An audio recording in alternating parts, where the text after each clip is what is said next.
Next question is casting of gold alloys produce shrinkage of how much? It is 1.25%. Okay, different जो हमारे material होते हैं उनकी different casting shrinkage होती है. गोल्ड की बहुत ज़्यादा कम होती है, दैट इज़ 1.25%. ओके, और मेटल अलॉयज़ की होती है दैट इज़ 2.5% के अराउंड. टाइप 1 अगर गोल्ड बेस्ड है तो उसमें casting shrinkage is 1.56%. Type 2 gold based है तो उसमें 1.37%. टाइप 3 गोल्ड बेस्ड है तो उसमें 1.42%. और टाइप 4 निकल क्रोमियम बेस्ड है तो उसमें 2.30% जो होती है वो कास्टिंग श्रिंकेज होती है.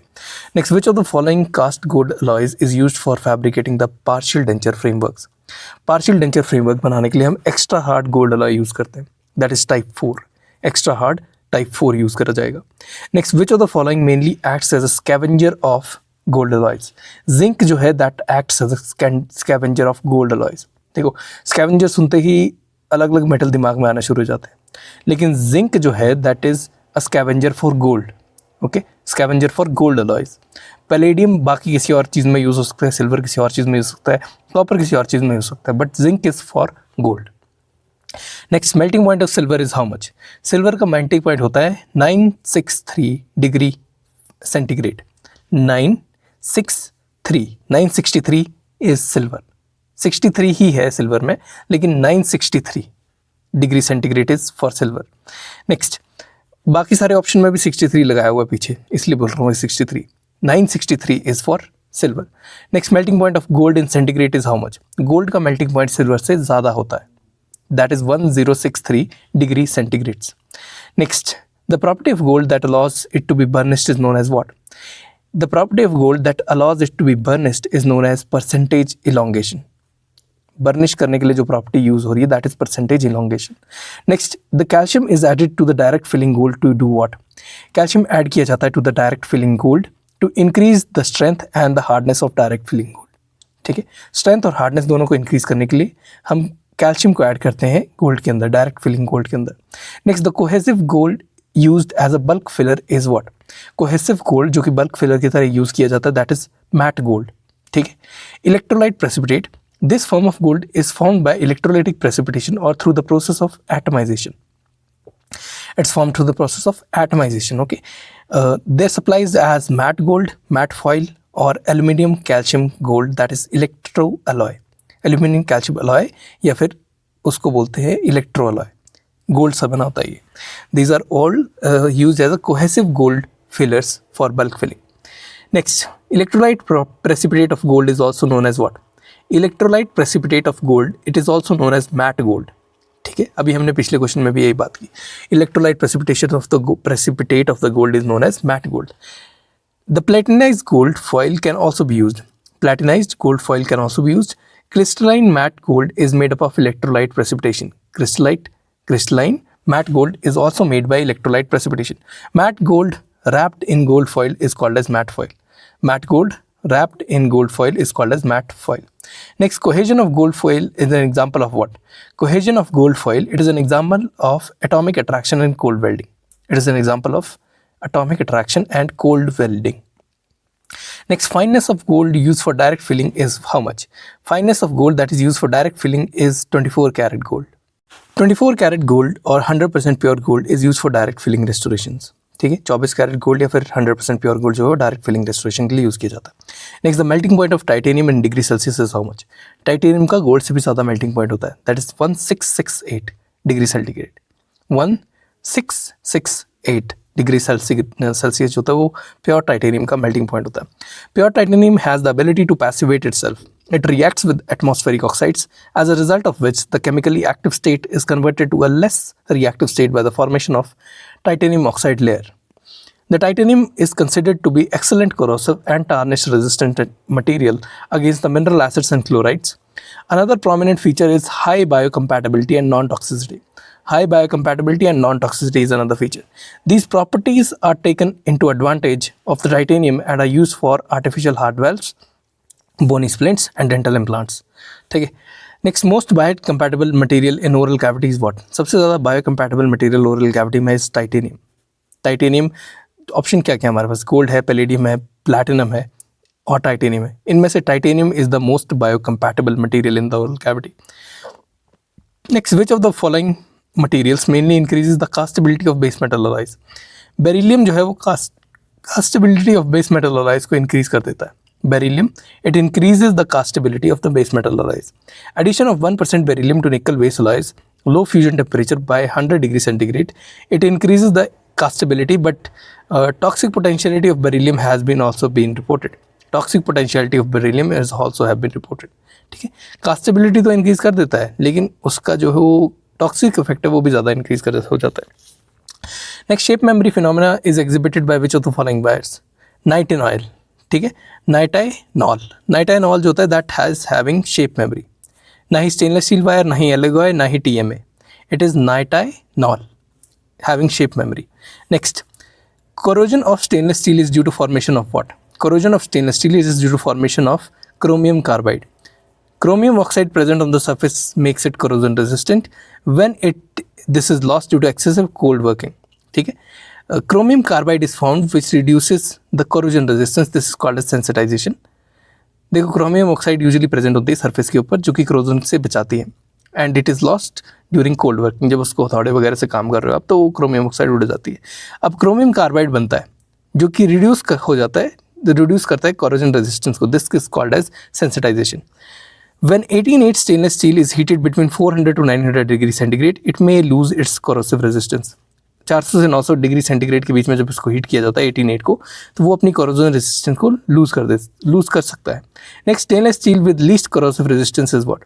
Stainless steel with least corrosive resistance is martensite. ठीक है, austenite is the most corrosive resistant.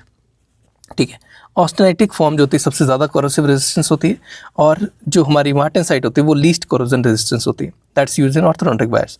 दोनों ही हमारी. ऑस्टेनाइट यूज होता है ऑर्थोडोंटिक वायर्स के अंदर. Common cause of corrosion of stainless steel is incorporation of bits of carbon steel into the alloy. Okay. Next, the best amalgam filling contains what? Best amalgam filling के अंदर आपके पास maximum alloy होना चाहिए और minimal उसका matrix होना चाहिए. Maximum alloy and the minimal should be the matrix. For maximum strength, amalgam should have minimum of the matrix phase, मतलब जो हम मरकरी यूज़ कर रहे हैं वो कम होना चाहिए, और maximum of the gamma phase, जो हमारा अलॉय है वो ज़्यादा होना चाहिए. Next, in high copper amalgam the phase which is eliminated is what? High copper अगर अमलगम यूज़ कर रहे हैं तो उसमें गामा 2 फेज जो होता है वो एलिमिनेट हो जाता है. These alloys contains more than 6% of the copper. They have better physical properties like tarnish resistance, good marginal adaptation compare to low copper alloys. This is because of the weakest gamma 2 phase due to copper addition. Copper जब हम add करते हैं तो gamma phase जो है वो या तो एलिमिनेट हो जाता है या फिर वो वीक हो जाता है.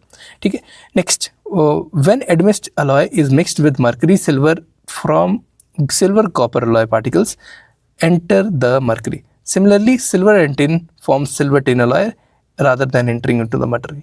ठीक है, मतलब जब हम कॉपर के साथ डाल रहे हैं तो गामा 2 फेज जो है वो एलिमिनेट हो जा रहा है या फिर कम हो जा रहा है, जिसकी वजह से इसकी प्रॉपर्टीज इंक्रीज कर जा रही हैं. Next, the percentage of unconsumed alloy in the low copper amalgam से how much?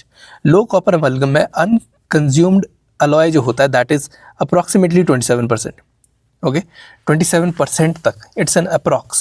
ठीक है, 26, 27, 28, but 27. Okay. Next, the highest mercury concentration in amalgam filling is found in what? Highest mercury concentration in amalgam filling is found at the margin of the restoration. Margin पे. क्यों? क्योंकि यार जब चबाओगे तो सारा mercury जो होगा जो एक्स्ट्रा होगा वो मार्जिन की तरफ सीप करेगा. ठीक है, highest mercury contents in the marginal areas में lead to fracture of the restoration and development of secondary caries in those areas. Okay, next, which of the following phases of dental amalgam has minimum strength? Gamma 2 phase का सबसे कम strength होता है. Dental amalgam में gamma 2 phase का minimum strength होता है. In low copper amalgam alloys, when alloy particles are mixed with the mercury, the following reactions are observed. जो भी रिएक्शन होते हैं, और उसमें जो गामा 2 फेज होता है that is weak or is eliminated. Okay. If copper is being added into it. ठीक है, और यही क्योंकि अब गामा 2 फेज जो है हमारा जो है वो कम बन रहा है, तो हमारे जो चांसेस हैं बेटर एडेप्टेबिलिटी के, बेटर प्रॉपर्टीज़ के, वो इंक्रीज कर जाते हैं क्योंकि गामा 2 फेज की मिनिमम स्ट्रेंथ होती है. Next, under trituration of the amalgam result in what? Under triturate अगर आप कर रहे हो, उसको अच्छे से मिक्स नहीं कर रहे हो, तो it will lead to increase expansion. वो एक्सपैंड ज़्यादा करेगा और अपनी स्ट्रेंथ को लूज कर देगा. It will lead to increase expansion and reduce strength. Any manipulation that results in excessive residual mercury will release और result in increase expansion and decrease strength. Example, high mercury alloy ratio low condensation pressures, shorter trituration times, and larger particle size of the alloys. Any manipulation that results in low residual mercury within the limits result in contraction and increased strength of the amalgam. ठीक है, मतलब कोई भी ऐसी manipulation अगर हम कर रहे हैं जिससे कि रेजिडुअल मर्करी कम रह जा रहा है, मतलब हम टाइट्रेशन अगर ज़्यादा कर रहे हैं कम की जगह, ठीक है, तो वहाँ पे कॉन्ट्रैक्शन और कॉन्ट्रैक्शन कम होती है, मतलब एक्सपेंशन कम होगी, कॉन्ट्रैक्शन कम होगी और increase strength will be there अगर हम ट्राइचुरेट ढंग के टाइम पे कर रहे हैं, ठीक है। अगर बहुत ही ज़्यादा कर रहे हैं तो वो हमारा वहीं पे सेट कर जाएगा, हमारी जो हम ट्राइचुरेटर यूज़ कर रहे हैं उसके अंदर। Next, over trituration of the silver alloy and mercury results in what? Over trituration से क्या हो जाएगा? It will increase the strength of the lathe cut alloy but reduces the strength of spherical alloy amalgam. Lathe cut alloy का जो strength है वो increase कर जाएगा, लेकिन स्फेरिकल कट अलॉय का डिक्रीज कर जाएगा। Proper trituration time should be there, ठीक है। Should result in plastic and wait mix. कैसा मिक्स होना चाहिए? प्लास्टिक एंड वेट मिक्स होना चाहिए। Under trituration result in reduce strength and possible undue expansion during hardening, ठीक है। रिड्यूस स्ट्रेंथ हो जाती है और पॉसिबल अनड्यू एक्सपेंशन हो जाती है ड्यूरिंग हार्डनिंग। अंडर ट्राइचुरेशन में also result in mix that is not plastic well enough to be developed into the cavity walls, not plastic well enough to be developed into the cavity walls। अगर under ट्राइचुरेट करा है हमने, क्योंकि वहाँ से mercury निकलेगा ही निकलेगा और वो वहाँ से ब्रेक करेगा मार्जिन से, ठीक है। अंडर ट्राइचुरेशन में also result in dry mix that does not adapt to previous increment. Under trituration से जो ड्राई मिक्स होता है वो प्रीवियस इंक्रीमेंट के साथ जुड़ता नहीं है। दिस में result in laminated structure and fracture of the restoration as a bulk, ठीक है। ओवर से क्या हो रहा है कि इंक्रीज तो कर जा रही है स्ट्रेंथ, लेकिन वो उतना ही वो सेट ही पहले कर जाएगा आपका मिक्स, वहाँ अंदर कैविटी तक पहुँचने से पहले ही वो अपना जो है फाइनल फेज ले लेगा, ठीक है। स्ट्रेंथ ऑफ स्फेरिकल अलॉय अमालगम जो है उसकी रिड्यूस कर देगा, ठीक है। अगर अंडर ट्राइचुरेशन कर रहे हैं तो वो मार्जिन तक जाएगा ही नहीं, ऊपर से अंडर ट्राइचुरेशन में ड्राई पाउडर ज़्यादा रह जाएगा, मर्करी जो है वो पहले बाहर फेज जो है वो पहले बाहर निकलता जाएगा, जो लिक्विड फेज है। Next, adequate mixing of mercury is indicated by what? Adequate mixing आप कब बोलोगे? It is the shiny and cohesive plastic mix, ठीक है। It is a shiny and cohesive plastic mix that is known as adequate mixing of mercury. Next, which of the following emits light at a single wavelength? Argon laser जो होती है वो single wavelength पे light को emit करता है, argon laser, ठीक है। By varying the intensity of the light the composites can be cured with less internal stresses. Routinely जो लाइट हम यूज़ करते हैं उसको हम 40 to 60 सेकेंड्स के लिए यूज़ करते हैं for curing of the resins and light is turned off. This constraint exposes to extents और intense light source may cause rise in the resin composite temperature due to its polymerization too quickly. अगर हम बहुत ज़्यादा intense light use कर रहे हैं तो उसमें टेम्परेचर राइज हो जाता है और बहुत ज़्यादा पॉलीमराइजेशन क्विकली हो जाते हैं। दिस में lead to induce stresses due to rapid polymerisation. Rapid polymerisation की वजह से स्ट्रेसेस होंगे जहाँ पे फिर कॉन्ट्रैक्शन इनिशिएट हो जाएगी। दिस में compromise the recently formed bond of the material of the tooth structure and lead to leakage of the tooth structure, leakage from the tooth structure. जो बीच में सीपेज होगी वो इंक्रीज होना शुरू हो जाएगी अगर हमने बहुत ज़्यादा हाई अमाउंट में जो है वो क्योरिंग कर दी, हाई इंटेंस लाइट से, मतलब जैसे हमने 1 सेकंड सिंगल सेकंड लाइट होती है, 10 सेकंड लाइट होती है, मतलब हमें over the period of 40 to 60 seconds first layer को तो क्योर करना ही चाहिए, ठीक है। Next, the visible light use in composite photo initiator molecule is what? Visible light used composites, उसमें फोटो इनिशिएटर मॉलिक्यूल होता है camphorquinone. Camphorquinone it is a molecule that is photo active molecule होता है, ठीक है। अबाउट 470 नैनोमीटर की light use की जाती है for activation of camphorquinone in visible light curing systems. Photo initiator molecule is camphorquinone which gets activated by light rays of the particular wavelength that is 470 nanometer and it interacts with dimethyl aminoethyl methacrylate DAEMA, इसके साथ ये interact करता है। It's an amine which releases the free radicals. These free radicals are in turn initiating the polymerization, ठीक है। कौन सा होता है? कैम्फोरोक्विनोन। UV light cured resins benzoin methyl ether is a photoactive molecule. UV light cured resin के अंदर हमारे पास benzoin methyl ether जो होता है that is a photoactive molecule, ठीक है। UV के अंदर is a benzoin methyl ether photoactive molecule और visible light के अंदर होता है हमारा that is कैम्फोरोक्विनोन, ठीक है। Next, which of the following has the greatest filler of loading? Greatest filler loading किसकी होती है? जिसमें स्मॉल पार्टिकल फिल कंपोजिट्स होते हैं उसमें ग्रेटेस्ट फिलर लोडिंग होती है, ठीक है। It is not conventional composites, it is not microfilled composite, it is not hybrid composite. But greatest filler loading जो होती है वो स्मॉल पार्टिकल फिल्ड कॉम्पोजिट्स के अंदर होती है, ठीक है। Next, commonly used viscosity controller in composites is what? Commonly used viscosity controller in composites is TEGDMA, ठीक है। कॉमनली यूज्ड विस्कोसिटी कंट्रोलर कौन सा है? TEGDMA. Most of the monomers used in dental composite material are aromatic and aliphatic diacrylates. कौन से होते हैं? Aromatic एक्राइलेट्स होते हैं और एलिफेटिक डाइएक्राइलेट्स होते हैं। BisGMA urethane dimethacrylate UEDMA and tri ethylene glycol dimethacrylate that is TEGDMA are most commonly used dimethacrylates, ठीक है। UEDMA UEDMA and TEGDMA they are most commonly used dimethacrylates. The advantage of epoxies and acrylates are combination in bisgama, and bisgama is highly viscous in room temperature. Diluents such as Tegdama are added to bisgama to reduce the viscosity and produce paste of clinically usable consistencies, ठीक है। Bisgama is a reaction product of what? Bisgama reaction किसका reaction product है? It's a reaction products of bisphenol A and glycidyl methacrylate. Bisphenol A और glycidyl methacrylate का reaction product है Bisgama. Next, ageing process affects pulp tissue by what? Ageing process से pulp tissue को क्या होता है ये पूछ रहा है। एजिंग प्रोसेस से there is decrease in the size and the shape of the pulp tissue and cellular component. Size decrease कर जाता है, शेप डिक्रीज कर जाती है and the cellular component also decreases in the pulp tissue. Next, all body tissues undergo changes in time, ठीक है। Most conspicuous change is the decreasing volume of the pulp chamber and the root canal that is brought about by continued dentine deposition. In all teeth such continued restriction in the pulp volume probably bring about a reduction in the vascular supply to the pulp that initiates many other changes that are found in the tissue, ठीक है।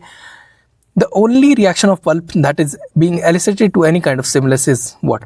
Pulp का only reaction होता है that is pain. Pulp से सिर्फ sensory nerves जो निकलती हैं पल्प से वो रिस्पॉन्ड करती हैं with pain to all stimuli such as heat, cold, pressure, operative cutting procedures, chemical agents. अगर वो पल्प के पास तक सेंसेशन जा रही है और सिग्नल जा रहा है तो it will lead to pen.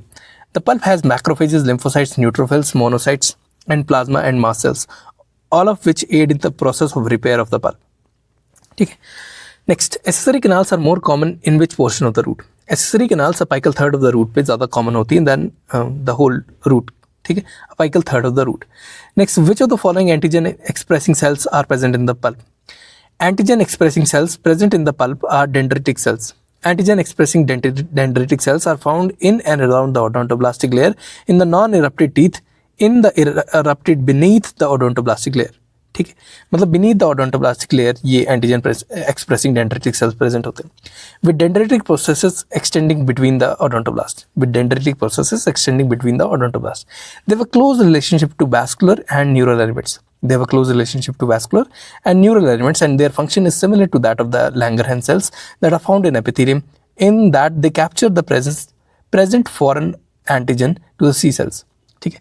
देखो, Langerhans cells और इनका dendritic cells का एक ही काम होता है जो कि एपिथेलियम के नीचे मिल रहे होते हैं कि ये क्या करते हैं, ये कैप्चर करते हैं और प्रेजेंट करते हैं फॉरेन एंटीजन को टी सेल्स के पास। Next, Weil zone in the pulp organ is what? Weil zone जो होती है उसको सेल्फ जोन बोलते हैं। The pulp is circumscribed by specialized odontogenic region composed from outwards to inwards. Odontoblast होते हैं सबसे बाहर वाली साइड पे जो कि डेंटिन फॉर्मिंग सेल्स होते हैं। उसके बाद आती है cell free zone that is known as Weil zone, WEIL zone.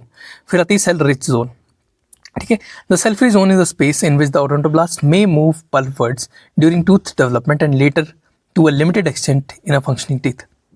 The cell rich zone or cell rich layer is composed of principally of fibroblast and undifferentiated mesenchymal cells, ठीक है। The total number of pulp organs in a person is how many? फिर total हमारे पास 52 pulp organ होते हैं, 32 permanent के और 20 जो हैं वो प्राइमरी के। The total volume of the permanent teeth pulp organs is 0.38 cc. 0.38 cc total volume होती है जितने पल्प ऑर्गन होते हैं उनके। And the mean volume of a single adult human pulp organ is 0.02 cc. 0.02 एक सिंगल की mean और total का मिला के लगभग 0.38 cc. Each pulp organ has a pulp chamber in the coronal portion and the root canal in the radicular space. The chamber meets the root canal little bit apical to the cervical line. Chamber will meet the root canal little bit apical to the cervical line. This junction is more marked in maxillary premolars where there is large flaring of the roots with that of the crown. ये junction जो होता है ज़्यादा mark होता है with the maxillary premolars, जहाँ पे large flaring होती है रूट्स की with that of the crown. The size of the apical foramen in the maxillary teeth is 0.4 millimeters, and the size of apical foramen in the mandibular teeth is slightly smaller, that is 0.3 millimeters. ठीक है. Next, the organic lining of the dentinal tubules, calcified dentinal tubules, it is known as what? It is known as lamina limitans. देखो, lamina limitans होता है हमारे पास, जो कि that is the organic lining of the dentinal tubules. Lamina propria होता है, that is the connective tissue that supports the epithelium. Lamina propria is the connective tissue that will support the epithelium. Lamina lucida आता है उसके बाद. Lamina lucida are the zones of the basal lamina between the epithelial cells and connective tissue. These are the zones of basal lamina between epithelial cells and connective tissue. फिर आता है last में lamina densa. ठीक है. Next, the type of tertiary dentine which contains cellular inclusions is found in what? देखो, type of tertiary dentine जिसमें cellular inclusion bodies होती हैं, that is osteodentine. The cells forming tertiary dentine are included in the dentine. This is referred to as osteodentine. Osteodentine is formed due to the insult that is caused by histodifferentiation, such as vitamin A deficiency and vitamin D deficiency. जब vitamin A और vitamin D की deficiency होती है तब osteodentine बनना शुरू हो जाती है. Osteodentine में जो cells होते हैं they are entrapped in the osteodentines. ठीक है. और ये cells जो होंगी that are odontoblast. Odontoblast जो है वो osteodentine के अंदर entrapped मिलते हैं हमें. Next, which of the following dentinal layers is more mineralized? चार ऑप्शन दिए, पेरीट्यूबुलर, इंटरट्यूबुलर, डेंटिनल ट्यूब्यूल्स एंड सर्कमपल्पल डेंटिन. इन सब में से पेरीट्यूबुलर डेंटिन जो होती है वो मोस्ट मिनरलाइज होती है. ठीक है, ज़्यादा मिनरलाइज होती है. Next, which of the following is regarding circumpulpal and mantle dentin is true? देखो, सर्कमपल्पल और मेंटल डेंटिन दोनों रूट कंप्लीशन से पहले बन जाती हैं. सर्कमपल्पल डेंटिन ज़्यादा मिनरलाइज होती है than the mantle dentin. Circumpulpal is more mineralize than the mantle dentin. Mantle dentin contains Korff fibers. Mantle dentin के अंदर क्रॉफ फाइबर होते हैं जो कि सर्कमपल्पल डेंटिन के अंदर नहीं होते. सर्कमपल्पल याद कैसे रखोगे? जो सराउंड कर रहा है पल्प को, सर्कमपल्पल कर रहा है, that is known as circumpulpal dentin. Most of the tooth is formed by primary dentin which outlines the pulp chamber. The outer layer of the primary dentin is called as mantle dentin and is first layer that is formed by newly differentiated odontoblast. ठीक है, mantle dentin is the first layer that is formed by newly differentiated odontoblast. It is approximately 150 micron wide with the organic matrix consisting of a ground substance derived from dental papilla that lacks phosphorylation and loosely packed coarse collagen fibrils. ठीक है, इससे phosphorylation नहीं होती और loosely packed coarse collagen fibrils present होते हैं. ठीक है, the matrix is slightly 4% less mineralized than that of the primary dentine, which is referred to as circumpulpal dentine. 4% कम mineralized होगा than primary dentine, उसे रेफर किया जाता है circumpulpal dentine. Korff fibers are present in pre dentin and mantle dentin. Korff fiber दो dentin के अंदर present होंगे, प्री डेंटिन के अंदर और मेंटल डेंटिन के अंदर. Next, which of the following statements correctly describes the secondary dentin? Secondary dentin represents after forming of root completion. ठीक है, रूट कंप्लीशन होने के बाद जो डेंटिन बनती है that is known as secondary dentin. The human teeth, 3 types of dentin can be categorized. Primary dentin, ठीक है, जो कि रिप्रेजेंट करती है dentin that is formed prior to the root completion. जो prior to the root completion dentin बनी है that is known as primary dentin. Secondary dentin represent the dentin that is formed after root completion and contains few tubules than primary dentin. Secondary dentin में कम tubules होते हैं then the primary dentin. ठीक है, both are produced by odontoblast. दोनों जो है वो odontoblast से प्रोड्यूस होती हैं. रेपरेटिव डेंटिन और tertiary dentin is produced as a response to pathological effects of attrition, abrasion and dental caries. Reparative dentin या फिर tertiary dentin that is produced in response to pathological effects of adhesion, abrasion or dental caries. Next, the dentin which is deposited throughout the life as a normal physiological process and result in reduction of the pulp chamber is known as what? It is known as secondary dentin. ठीक है, जो भी dentin हमारी root completion के बाद बन रही है उसको हम सेकेंडरी डेंटिन में क्लासीफाई करते हैं. It was once thought that secondary dentin was formed in response to the functional stimuli but it has been found in unerupted teeth as well. तो कोई स्टिमुलाई की ज़रूरत नहीं है, ये बनती रहती है. That's formed after root completion. Next, which of the following does not contain collagen? Dentin, bone और सीमेंटम, तीनों के अंदर कोलेजन होता है. ठीक है, डेंटिन, बोन, सीमेंटम तीनों के अंदर कोलेजन होता है. Enamel is a dead tissue, most mineralized tissue, dead tissue, उसमें कोलेजन नहीं होता. Enamel is most highly mineralized tissue in the body consisting of 96% of mineral component and 4% of organic materials. The organic content of enamel is crystalline calcium phosphate. Organic component क्या होता है enamel का? That is crystalline calcium phosphate. Hydroxyapatite, which is found in the dentine, bone and cementum. The bulk of the organic material consists of tyrosine-rich amyloglycine polypeptide, that is TRAP, tyrosine-rich amyloglycine polypeptide, sequence tightly bound to hydroxyapatite crystals as well as the non-amyloglycine proteins. Other organic substances constitute sulfhydryl groups, keratin, proteins like serine, glutamic acid and glycine. ठीक है.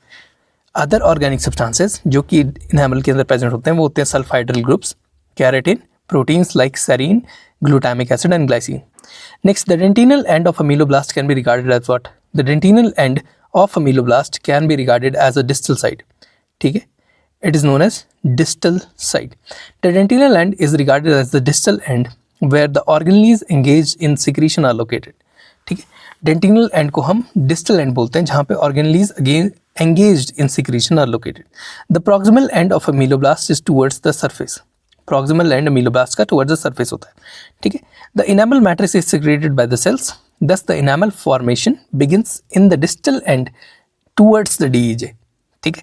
Distal end से towards the DEJ हमारा जो enamel है वो form होना शुरू होता है. This proceeds proximally towards the surface.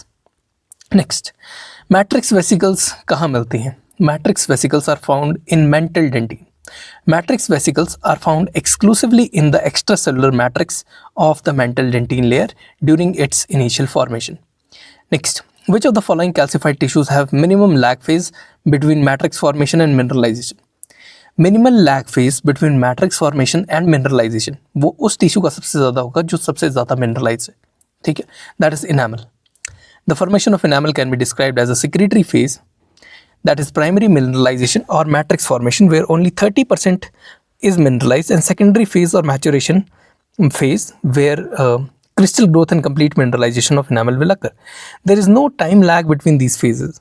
Hence the mineralization of enamel is a continuous process. This is the reason why structure equivalent to that of pre-dentine or osteoid is seen in dentine and bone but not found in enamel. ठीक है, यही reason है कि हमारे पास जैसे कि osteoid या pre dentin जो बन रही होती है वो बोन के अंदर दिखाई देती है, सीमेंटम के अंदर दिखाई देती है, लेकिन कभी भी इनामल वाले स्ट्रक्चर के अंदर नहीं दिखाई देगी. ठीक है. Next, which of the following extend over full thickness of enamel from DEJ junction? इनामल के ऊपर फुल थिकनेस में डीईजे जंक्शन से लेकर क्या चीज़ एक्सटेंड करती है? Answer is enamel lamella. ठीक है, इनामल लैमेला करता है extend. Next, permanent maxillary canine usually erupt at what age? कितने एज पे परमानेंट मैक्सिलरी कैनाइन आपको बच्चे के अंदर दिखना शुरू हो जाएगा? वैसे तो टीनेजर के अंदर दिखेगा वो. ठीक है, it will be under 11 to 12 years. Next, the permanent incisors develop when? ठीक है, व्हेन तो हमारे अगर बात आती है तो 7 से 8 से 9 साल के बीच में इसका पूरा इरप्शन होता है. And it is lingual to deciduous roots. It is lingually placed. जो परमानेंट इंसाइजेस हैं they are lingually placed to the deciduous roots. Pre molars develop at the furcation of primary molars. ठीक है, pre molar कहाँ develop कर रहा है? At the furcation of primary molars. और incisor कहाँ डेवलप कर रहा है? At the lingual side, just lingual to the primary roots, primary incisor की root. Next, the secretions of salivary glands may be described as what? Secretions of salivary glands may be exocrine or merocrine. ठीक है, exocrine glands are glands that produce the products excluding hormones and other chemical messengers into ducts or ductal glands which lead directly into external environment. These are exocrine glands. मतलब वो hormone वगैरह के अलावा कुछ चीज़ produce कर रहे हैं और वो डक्ट के थ्रू कहीं ना कहीं पे किसी ना किसी जगह पे सिक्रीशन अपनी पहुंचा रहे हैं. They are known as exocrine glands. Exocrine glands are named as apocrine glands, holocrine glands and merocrine glands on basis on how they produce their secretions, या फिर कौन सा प्रोडक्ट वो सिक्रीट कैसे कर रहे हैं. ठीक है, apocrine gland is the portion of plasma cell membrane buds off the cell containing the secretion. Apocrine मतलब वो खुद को ही शेड कर रहा है. उसका एक सेल होगा, उसको शेड करेगा, वो सेल फटेगा और अंदर से सिक्रीशन निकलेगी. ठीक है, example is fat droplet secretion by mammary gland.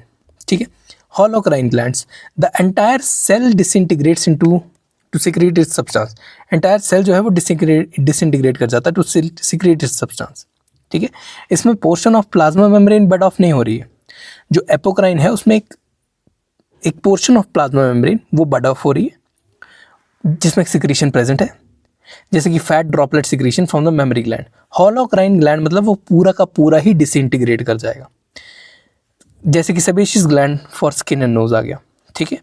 Next, among various glands salivary gland secretion is unique in that its secretions are controlled by what. Various glands में से सलाइवरी ग्लैंड की secretion जो है unique है, in that its secretion is controlled by nerves. Salivary gland की secretion जो होती है they are controlled by nerves. The flow of saliva is controlled entirely by the nervous stimulation. The parasympathetic secretomotor supply to the submandibular and sublingual salivary gland nerves is through chorda tympani, and that of parotid gland is through glossopharyngeal nerve. Parotid gland की कहाँ से आ रही है? Glossopharyngeal nerve से आ रही है। Submandibular की कहाँ से आ रही है? और sublingual की it is through chorda tympani nerve, ठीक है। Parasympathetic stimulation produces copious watery saliva, while the sympathetic stimulation produces thicker less quantity saliva. अगर सिंपैथेटिक स्टिमुलेशन हो रही है, ठीक है, तो हमारा लेस क्वांटिटी ऑफ सलाइवा बनता है और इट इज़ थिकर, ठीक है। और अगर हमारी पैरासिम्पैथेटिक हो रही है तो उसमें कोपियस वाटरी सलाइवा बनता है, जैसे हमारे सबमैंडिबुलर और सबलिंगुअल ग्लैंड है तो उसमें हमारा कोपियस वाटरी सलाइवा बनता है। Generally it is considered that beta adrenergic sympathetic stimulation, कौन सा? Beta adrenergic sympathetic stimulation particularly induces protein secretory mechanisms, whereas the alpha adrenergic and cholinergic stimulation regulates water and electrolyte release in these systems, ठीक है। जब alpha adrenergic और cholinergic stimulation होता है तो water और इलेक्ट्रोलाइट्स रिलीज होते हैं, और जब adrenergic beta adrenergic sympathetic stimulation होती है तो उससे प्रोटीन सिक्रेटरी मैकेनिज्म इनिशिएट होता है, ठीक है।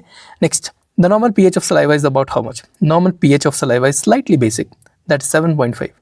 pH of saliva varies from 6.7 to 7.4, whereas the parotid saliva may have a greater range from 6 to 7.8. Parotid का जो saliva है that is having a range greater than the normal saliva, जो सारा mixture है उससे ज़्यादा range होती है parotid की, that is from 6.0 to 7.8. The primary buffering system of saliva is bicarbonate, ठीक है। प्राइमरी बफरिंग सिस्टम किससे बन रहा है? बाइकार्बोनेट से बन रहा है। Next, the average amount of salivary secretion per day is how much? Average amount of salivary secretion is 752,000 ml per day. 752,000 ml per day is the average amount of secretion of saliva. On an average 640 से 1200 cc हमारा saliva जो है वो produce होना ही चाहिए, ताकि हम कहें कि हमारे ग्लैंड्स नॉर्मली फंक्शन कर रहे हैं, ठीक है। The rate of saliva production varies through out the day. Of an average, it is ranging from 640 to 1200 milliliter that is secreted per day. Only of 10% is produced at night. 640 में से 640 से 1200 में से सिर्फ 10% ही रात को प्रोड्यूस होता है, इसलिए you have to brush before you going to bed, because salivary जो फ्लो है वो कम होगा, ज़्यादा से ज़्यादा आपका जो केरियस पदार्थ हैं वो दांत के ऊपर रह जाएंगे और माइक्रोब्स अपना काम करके दांत को डीमिनरलाइज कर देंगे। Next, which of the following is not a feature of parotid gland? Not a feature of parotid gland में पहले बात करते हैं कौन कौन से फीचर हैं। Parotid gland is predominantly serous in nature, consist of large intercalated ducts.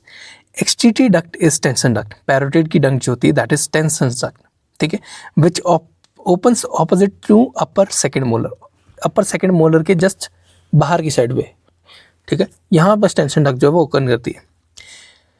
अब गलत क्या स्टेटमेंट है? It is characterized by presence of mucous cells lapped by serous demilunes, ठीक है, ये गलत स्टेटमेंट थी हमारी, इसको सही करके बोलते हैं the presence of serous demilunes is a feature of mix salivary gland, ठीक है। The presence of serous demilunes is a feature of mix salivary gland, but in the parotid gland the terminal end secretory process are only serous. Parotid gland के अंदर सिर्फ terminal secretory and pieces जो होते हैं वही serous होते हैं। Next, the gland of Blandin and Nun are what? The gland of Blandin and Nun are anterior lingual glands, ठीक है। The gland of Blandin and Nun are anterior lingual glands.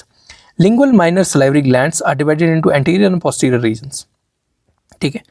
Anterior lingual glands में होते हैं हमारे पास glands of Blandin and Nun, ठीक है, glands of Blandin and glands of Nun. They are chiefly mucus. Posterior lingual serous glands are von Ebner glands. Posterior serous जो glands होते हैं lingual serous glands वो von Ebner glands होते हैं। Von Ebner glands are purely serous. and they are present in between mucous muscle fibers of tongue and below the valid papillae. Von Eberlein glands होते हैं purely serous होते हैं. They are present in between the muscle fibers of tongue below the valid papillae. Minor salivary glands of mixed nature are also present in the posterior region. Minor salivary glands of mixed nature are also present in the posterior region. Next, which of the following is correctly describing the increase in size in order of ductal system of salivary gland? ठीक है, increase in size के साथ बात करेंगे हम. सबसे छोटा है इंटरकैलेटेड डक्ट, फिर आएगा स्ट्राइटेड डक्ट, फिर आएगा इंटरलोब्यूलर डक्ट. लॉब्यूल के बीच में ज़्यादा बड़ी डक्ट होगी. ठीक है, स्ट्राइटेड डक्ट उससे छोटी होगी और इंटरकैलेटेड डक्ट सबसे ज़्यादा छोटी होगी. The ductal system of salivary glands is varied of a varied network of ducts is characterized by progressively smaller diameter membranes in intercalated ducts having smallest diameter. ठीक है, इंटरकैलेटेड डक्ट्स का सबसे छोटा diameter होता है. The network contains 3 classes of ducts, intercalated, striated and terminal. ठीक है, the main secretory duct, that is excretory duct of salivary glands, it breaks into a series of progressively smaller ducts जिनको हम striated ducts बोलते हैं, which in turn branch into smaller intercalated ducts that open into the blind terminal and secretory pieces. ठीक है, जो हमारी intercalated ducts हैं, देखो स्ट्राइटेड से बनी जाके हमारे पास intercalated ducts. Intercalated duct blind terminals end secretory pieces में जाके खुल जाती हैं. The secretion of terminal end pieces first passes through the intercalated ducts. These are smaller diameter ducts lined by short cuboidal epithelium with laterally placed nuclei and little cytoplasm. These are lined by smaller diameter ducts lined by short cuboidal epithelium with laterally placed nuclei and very little cytoplasm. Next, circumvallate papillae is supplied by what? Circumvallate papillae जो होते हैं, they are supplied by glossopharyngeal nerve. Minor salivary glands of von Eberlein open through the trough of circumvallate papillae. Minor salivary glands होते हैं von Ebner के, वो open करते हैं through the trough of circumvallate papillae. ठीक है, and this is supplied by glossopharyngeal nerve. Next, lymphatic drainage of palatal gingiva is through what? Lymphatic drainage of the palatal gingiva is through the deep cervical lymph nodes. किससे होता है? Deep cervical lymph node से होता है. The lymph from the periodontal tissues is drained to the lymph nodes of the head and neck. Lymph from the periodontal tissues is drained to the lymph nodes of head and neck. ठीक है. Next, gingiva is supplied by all except what? gingiva में supraperiosteal vessels होती हैं, vessels from interdental septum आती हैं. supraperiosteal vessels होंगी, vessels from interdental septum आएंगी, vessels from periodontal ligament भी आएंगी. ठीक है, बट देर आर नो सब पेरियोस्टल वेसल्स इन जिंजाइवा. सब पेरियोस्टल वेसल्स जिंजाइवा में नहीं होती हैं. ठीक है, the gingiva receives its blood supply mainly through the supra periosteal blood vessels which are terminal branches of the sublingual artery, the mental artery and the buccal artery and the facial artery and the greater palatine artery, the infraorbital artery and the posterior superior dental artery. The free gingiva receives its blood supply from supraperiosteal blood vessels. कहाँ से receive कर रहा है? Supraperiosteal blood vessels से receive कर रहा है, the blood vessels of periodontal ligament से रिसीव कर रहा है, and the blood vessels of alveolar bone. Supraperiosteal blood vessels of periodontal ligament and the blood vessels of the alveolar bone, इन तीनों से रिसीव करता है. Next, gypsum bonded investment should not be overheated. क्यों? Gypsum bonded investment को हमें overheat इसलिए नहीं करना चाहिए because it leads to decomposition of the gypsum. क्या करवा देगा? डीकम्पोजिशन ऑफ द जिप्सम करवा देगा. The gypsum bonded investments, the temperature can either be 500 degree centigrade for hygroscopic technique to 700 degree centigrade for thermal expansion technique. 700 degree centigrade के ऊपर वो thermal expansion चला जाएगा, 500 तक अगर जा रहे हैं हम तो वो हाइग्रोस्कोपिक टेक्निक के काम करेगा.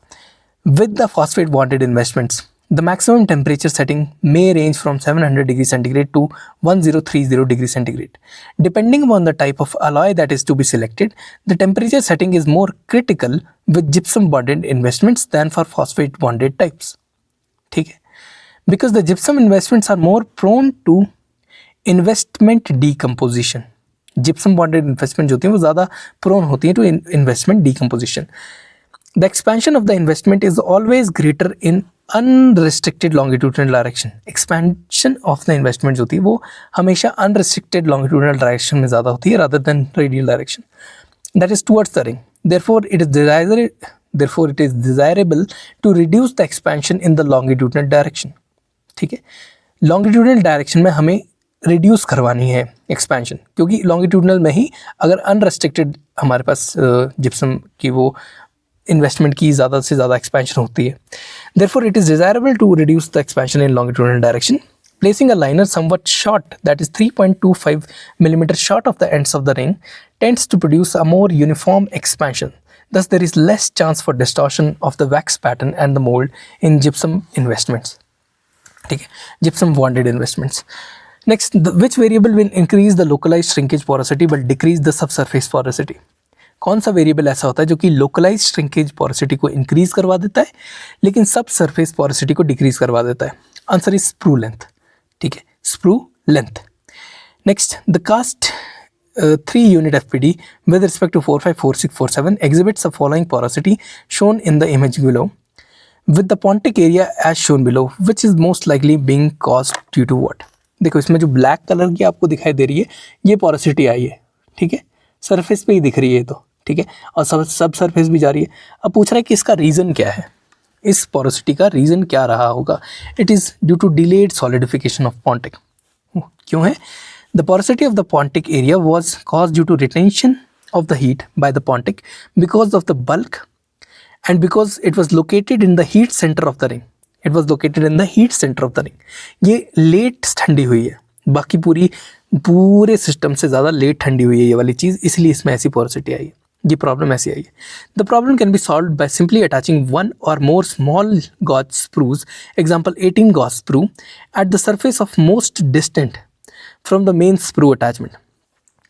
जो मेन स्प्रू अटैचमेंट से मोस्ट डिस्टेंट साइड जाती है वहाँ पर हम छोटा 18 गॉज का स्प्रू जो है वो लगा सकते हैं, जिससे एक्सेस मेटल वहाँ पे जाके ठंडा जो होके वहाँ पे पोरोसिटी बनाए और हमारे ऊपर का सरफेस जो है जो हमें चाहिए वो बच जाए. ठीक है, the surface most distant to the main sprue attachment and extending into the sprue laterally within 5 mm of the edge of the ring. Within 5 mm of the edge of the ring मतलब ये सारे dimension आपको tally करने पड़ेंगे उस time जब आप काम कर रहे हैं. ठीक है, the small chill set sprues ensure that the solidification begins with the sprue and they act as a cooling pin to carry heat away from the pontic. ये एक कूलिंग पिन की तरह कैरी काम करेंगे और that will carry the heat away from the Pontic, जिससे कि ऐसी पोरोसिटीज़ या ऐसी दिक्कतें जो कि डिलेड सॉलिडिफिकेशन ऑफ पॉन्टिक की वजह से आ रही हैं वो ना आए. ठीक है, next, A and B shows which of the following properties of expansion of gypsum bonded investment. देखो ग्राफ दे रखा है ऐसा, ए वाला ग्राफ अलग है, बी वाला ग्राफ अलग है. ठीक है, अब इसमें पूछा है कि कौन सा जो है वो gypsum expansion of gypsum bonded investment को शो कर रहा है. Curve B shows increase crystal growth due to water contact. Answer ये है.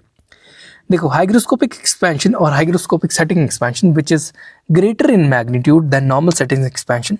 It differs from the normal setting expansion is that it occurs when the gypsum product is allowed to set when placed in contact with heated water. ठीक है, the hygroscopic setting expansion may be 6 times or more greater than the normal setting expansion for the dental investment, in a fact that it may be high as 5 linear %. The hygroscopic setting expansion is one of the methods for expanding the casting mold to compensate for casting shrinkage of gold alloys. Hygroscopic setting expansion जो होता है, this is one of the methods for expanding the casting mold to compensate for casting shrinkage for gold alloys, or we can say that. Next, after receiving a 3 unit posterior mesial bridge, you notice some extra projections on the proximal contact.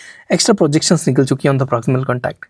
Which of these was present after the casting? And most common reason for this is what? It is due to the investment fracture. ठीक है, too rapid heating करी आपने, that may have caused the investment to crack. ठीक है, बहुत जल्दी heat कर दिया जिससे इन्वेस्टमेंट जो है वो क्रैक कर गई है. In such case the outside layer of the investment it expands much more in the centre sections. क्योंकि बाहर से वो टूट चुकी है तो वो सेंटर से ज़्यादा एक्सपैंड वहाँ पे कर जाती है माइक्रो ब्रेक्स की वजह से. Consequently the outside layer start to expand thermally resulting in compressive stress in the outside layer which counteracts the tensile stresses in the middle of the mold. Such a stress distribution causes the brittle investment to crack over the interior outwards. From the interior towards the outward वो crack बनना शुरू हो जाता है in the form of radial cracks. These cracks in turn produce casting with fins or spines. ठीक है, जो extra projections आपको दिखेंगी वो इन्वेस्टमेंट फ्रैक्चर की वजह से मैक्सिमम दिखती हैं. Next, a patient requires immediate implant loading. Patient ने उसकी ज़रूरत है कि इमीडिएट इम्प्लांट लोडिंग करनी है उसने in the 1-1 and 2-1 reason.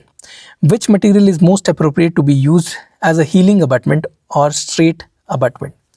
Healing abutment आप PEEK दोगे तो that is the best thing, ठीक है। PEEK is polyether ketone. It is a high performance polymer increasingly used in implant prosthesis and sometimes as an implant body component. It is used as an aesthetic abutment in the anterior zone in the metal free abutments. ठीक है, metal free it is good for allergy patients. Metal free is always good for allergy patients जिनको metal से allergy है. Smooth surface reduces the plaque retention and it is often used as a temporary or provisional healing abutment. क्या है? PEEK that is polyether ketone, polyether ether ketone, ठीक है। PEEK ये ऐसा दिखाई देता है इम्प्लांट का अबटमेंट ऊपर से, ठीक है। राइट साइड पे हमारा इम्प्लांट लगा हुआ, उसके ऊपर हमने ये हीलिंग अबटमेंट दिया है, ठीक है। Next, the image shown below is depicting what? The image shown below, ये देखो ये इमेज है, it is depicting what? It is depicting titanium passivation failure. Titanium passivation failure depict कर रहा है। Dark brown discolouration plus pitting corrosion on titanium implant collar after years of function is classic for breakdown of titanium dioxide passive oxide layer, exposure of underlying titanium to electrolytes and mechanical wear and tear, localized crevice corrosion or fretting corrosion near the collar abutment junction। ठीक है, इस image में एक और चीज़ दिख रही होगी कि ये इम्प्लांट्स के हमने ऊपर ओवरडेंचर दे रखा है, तो आगे वाले इम्प्लांट जो है वो एक्सपोज हुए हैं खाली, ठीक है। नेक्स्ट एक इमेज दे रखी है जिसमें कि इम्प्लांट प्लेसमेंट हुई है और इमीडिएट लोड कर दिया गया है। उसमें पूछा कि what concept is being showed here. इसमें इमीडिएट लोडिंग दिखाई गई है। इमीडिएट लोडिंग इम्प्लांट्स की आप कब करते हैं? जब आप टेम्परेरी या फाइनल क्राउन को within the first few days place कर देते हैं on the implant, significantly shorting the treatment time compare to conventional methods. This technique is possible when the implant achieves high primary stability and it is allowing for the immediate function and improve aesthetics in the patient, reducing the discomfort and need for secondary surgery. Okay. Next, the role of vanadium in titanium alloys is what? Vanadium जो है वो beta phase stabiliser होता है। Beta phase stabiliser होता है vanadium, और वो corrosion resistance से बचाता है, ठीक है। The most commonly use titanium products are grade 1 to grade 4 unalloyed और अलॉयड टाइटेनियम प्रोडक्ट्स, ठीक है। नेमली टाइटेनियम 6 एल्यूमिनियम 4 वेनेडियम और टाइटेनियम 6 एल्यूमिनियम 7 नायोबियम, ठीक है। Aluminium alpha phase stabiliser, A से ए याद रखना है। Aluminium is alpha phase stabiliser and increases the strength and density, decrease कर देता है डेंसिटी को। स्ट्रेंथ को इंक्रीज कर देता है, डेंसिटी को डिक्रीज कर देता है aluminium. Okay, it will increase the strength and decrease the density. Vanadium V से beta phase stabiliser which is use to minimise the formation of TiAl3 to approximately 6%। ये TiAl3 टाइटेनियम एल्यूमिनियम 3 की जो formation है उसको decrease करवा देता है, ठीक है। And to decrease the alloy's susceptibility to corrosion, जितना हमारा टाइटेनियम एल्यूमिनियम कम बनेगा उतना ससेप्टेबिलिटी टू कोरोजन कम होगा, ठीक है। Next, which of the following, next, with the exception of pure titanium the modulus of elasticity of titanium 6 aluminium vanadium is closer to that of the bone. Modulus of elasticity लगभग उसका closer है to that of the bone, ठीक है, than any other widely used metallic bioimplant material. Next, the main concern regarding harmful properties of estrogenicity is related to which dental material? Estrogenicity का सबसे ज़्यादा harmful जो effect होता है वो related होता है to bisphenol A. Estrogenicity is the ability of the chemical agent to act as a hormone estrogen in the body. If these chemicals are not indigenous, they are called as xenoestrogens. अगर body can produce खुद नहीं करी तो उनको xenoestrogen बोला जाता है। A concern about estrogens in dentistry centres around the chemical called as bisphenol A, BPA, which is a synthetic starting point for bis-gamma, that is bisphenol A glycidyl dimethacrylate composites in dentistry as well as many other plastics. Hence, estrogenicity is of the composites is under the question. ठीक है, एक test होता है that is use to assess the xenoestrogenic activity is the E screen ऐसे करवाते हैं xenoestrogenicity को check करने के लिए। Typically the compound in question is applied on to the cells और फिर ग्रोथ को मेजर किया जाता है 24 to 72 आवर्स के बीच में। एक साइड पे नॉर्मल है हमारा जिसको हम कंट्रोल लेके चल रहे हैं, एक साइड पे हमने जीनोएस्ट्रोजन लगाया हुआ है, ठीक है। Now the compound is deemed to be estrogenic. अगर वो उसी कंपाउंड ईस्ट्रोजेनिक हम कह रहे हैं उसको, तो it will increase the growth rate of cells than the normal control compounds, ठीक है। मतलब नॉर्मल से ज़्यादा वो ग्रोथ रेट करवा देता है 24 से 72 घंटे के बीच में, that is known as xenoestrogen. Okay, next, identify the material. आपको एक ऐसे ऐसा मटेरियल दे रखा है, ओके, बोला आइडेंटिफाई द मटेरियल। एक है ग्रीन स्टिक वैक्स इसमें, और बाकी मॉडलिंग प्लास्टिक्स हैं सारे। These are the impression compounds. They are called as modeling plastics or thermoplastic materials that are supplied in the form of sheets and sticks. There are two types of impression compounds that are available. Type 1 for low fusing material for making impressions in the oral cavity, and it may be supplied in either sheet or stick form. ये supply हो सकता है in either sheet form or stick form. Type 2 is high fusing material. Type 2 जो होता है that is high fusing material, that is a tray compound that is used for forming trays to be used in the oral cavities. ठीक है. Next, a student reports difficult carving and inlay wax pattern. Difficulty in carving and inlay wax pattern. The wax flakes and they produce a rough surface. Which composition changes would most effectively correct this problem? अगर हम गम डमार resin उस wax में डालेंगे तो वो अपनी जो उसकी रफनेस है वो कम हो जाएगी. गम डमार will prevent paraffin flakes when trimmed, and gum damar is added specifically to reduce flaking, to improve toughness of the wax, and to increase the surface luster of the wax, enhance the surface luster of the wax. Next, a clinician fabricates an indirect wax pattern for a full coverage crown. एक clinician उसने fabricate किया indirect wax pattern for a full coverage crown. After removing the wax pattern from the die, he sets it aside for 30 minutes before investing. Later, the final crown has marginal gaps. What are the reason for this? The reason for this is elastic memory of the wax pattern during the storage. Wax has an elastic memory, causing it to partially return to the earlier shapes when stored at higher temperatures rather than cooling. ठीक है, मतलब जब उसको high temperature पे store किया जाता है rather than the cold temperature जिस पे उसको स्टोर किया जाना चाहिए, तो वो अपनी इलास्टिक मेमोरी से अपना श्रिंकेज करवा लेती है, अपनी ओरिजिनल शेप में आने की कोशिश करती है. Delay in investing allows the distortion to occur, leading to marginal inaccuracy. The text emphasizes that the most practical method to avoid distortion is immediate investing. ठीक है, इन्वेस्टिंग आपको इमीडिएट कर देनी है अगर आपने कोई वैक्स पैटर्न जो है वो बना के आपने सेट असाइड करना है तो.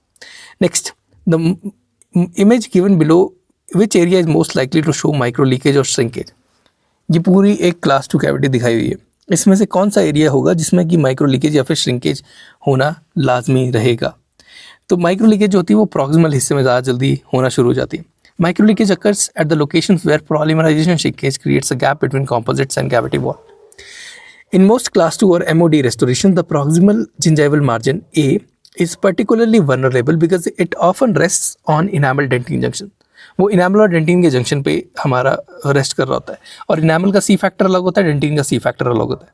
ठीक है, now they are harder to bond and may be located below the cemento-enamel junction. The occlusion margin B is less susceptible because it is less surrounded by enamel. मतलब लेस सराउंडेड भी होगा enamel से, और usually सारा का सारा हिस्सा जो होगा वो इनामल ही होगा.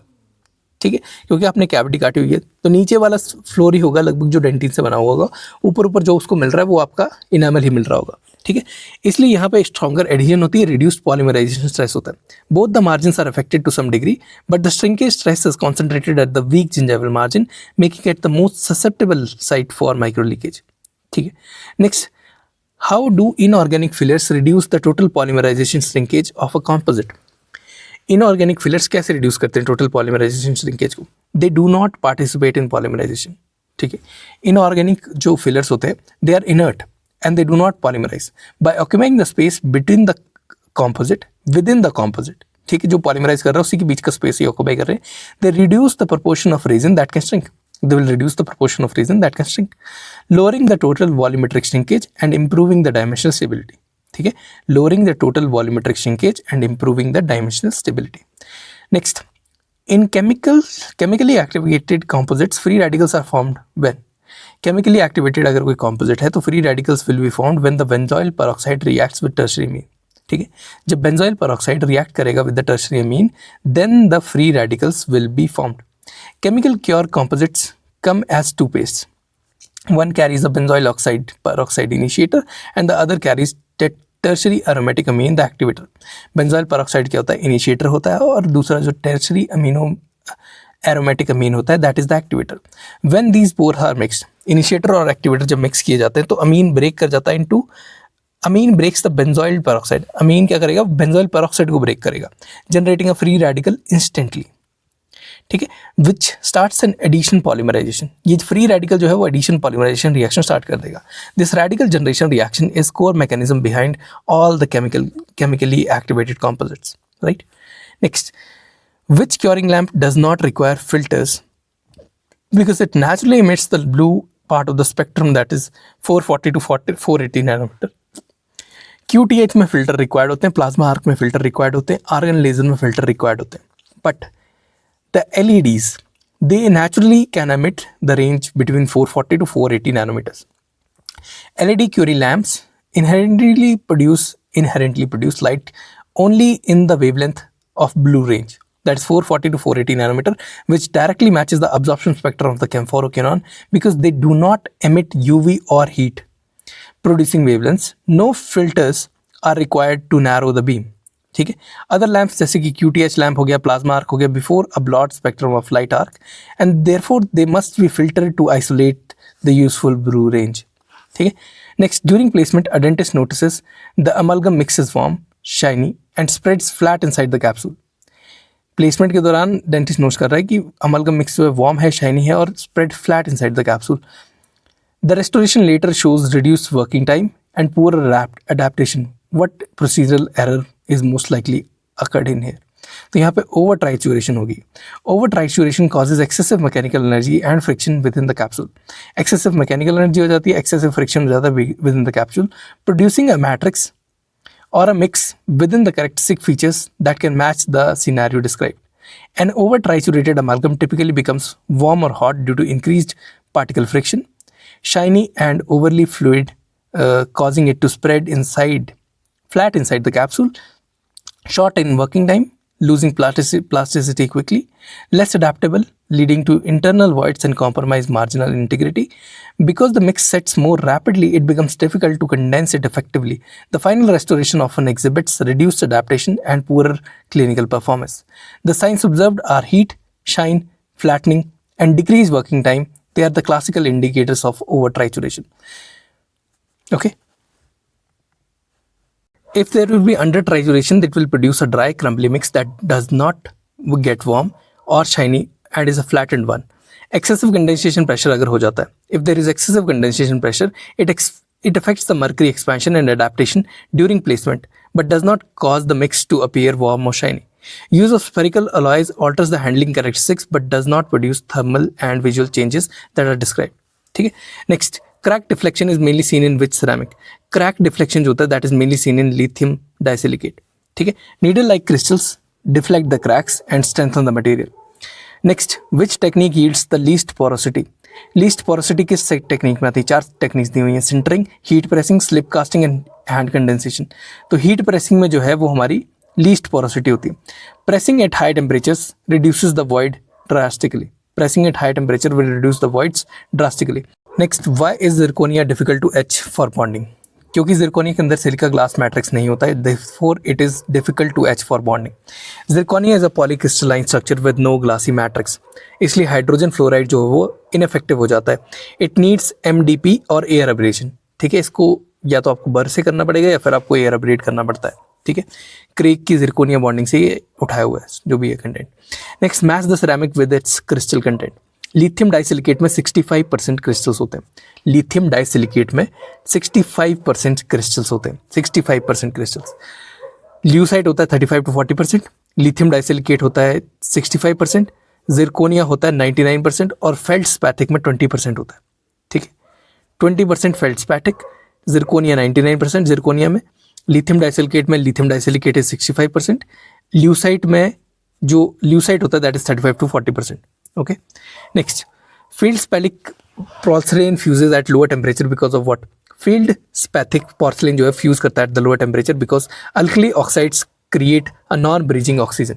ठीक है, alkali oxides create a non bridging oxygen. Sodium 2 oxide और potassium 2 oxide disrupt the silicon oxygen silicon network and result in low fusion temperature.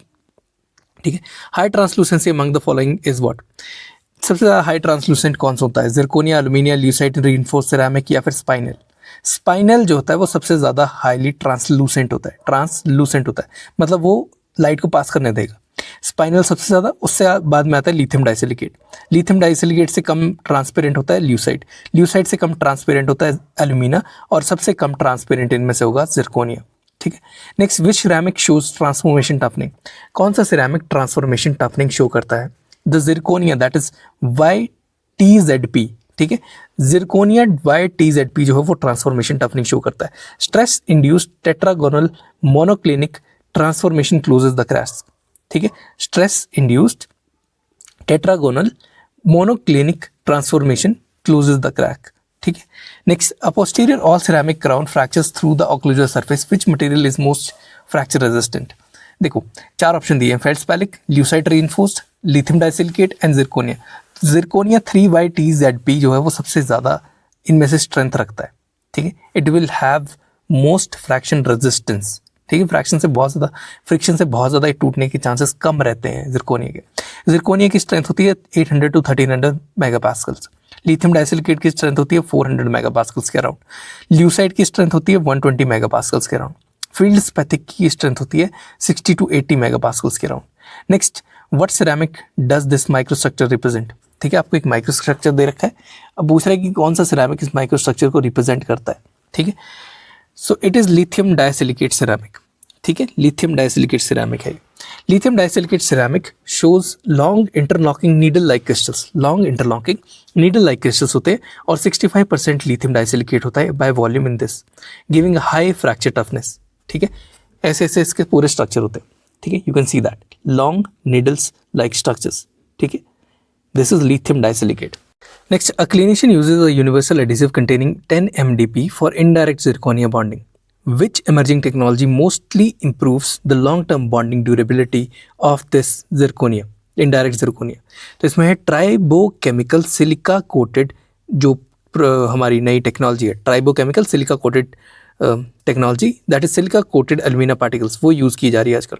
ट्राइबोकेमिकल silica coating involves a high pressure application of silica coated aluminum particles onto the zirconia surface, creating a reactive silica layer that enhances the chemical bonding with silane based primers and resin cements. This method is widely used in clinical dentistry due to its simplicity and effectiveness. Okay, next, a patient with high risk caries requires restoration of a cervical abrasion lesion. You choose a bioactive material, resin, modified restorative material, claiming to induce the mineral deposition. It is claiming to induce the mineral deposition. What is the primary mechanism providing the remineralizing property? देखो, remineralizing property किस base पे claim कर रहा है ये पूछा है इसने। It is having continuous release of calcium. It is having continuous release of phosphate and fluoride ions from the bioactive glass filler capsules. ठीक है, जो फिलर के अंदर कैप्सूल्स डाले होते हैं, ठीक है, छोटे छोटे फिलर्स डाले होते हैं, वो ब्रेक करते हैं, उससे कैल्शियम रिलीज होता है, फॉस्फेट रिलीज होता है और फ्लोराइड रिलीज होता है। बायोएक्टिव मटेरियल जैसे कि Activa giomers, resin modified bioactive restoratives, they contain bioactive glass fillers that continuously release calcium, phosphate, fluoride. These ions precipitate as a apatite-like layer, particularly beneficial for non-retentive cervical lesions. ठीक है, next, identify the incorrect statement about the pharyngeal tonsil. Incorrect statement बतानी है। Correct statement क्या होती है, पहले तो ये बात करते हैं। Pharyngeal tonsils are also known as adenoids. They are located in the midline of the posterior wall of the nasopharynx. Midline of the posterior wall of the nasopharynx में present होते हैं pharyngeal tonsils. These tonsils have no well-defined lymphoid nodules or germinal centers. इनके अंदर कोई भी well-defined lymphoid nodule या germinal center नहीं होता। ठीक है, नेक्स्ट, जो गलत स्टेटमेंट है, इसने कहा है कि pharyngeal tonsils have histologically multiple crypts. ठीक है, लेकिन pharyngeal tonsil is solo tonsillar tissue with no crypts. सही स्टेटमेंट क्या है कि pharyngeal tonsils are the solar tonsillar tissues with no crypts associated with it, but it has many folds in the mucosa.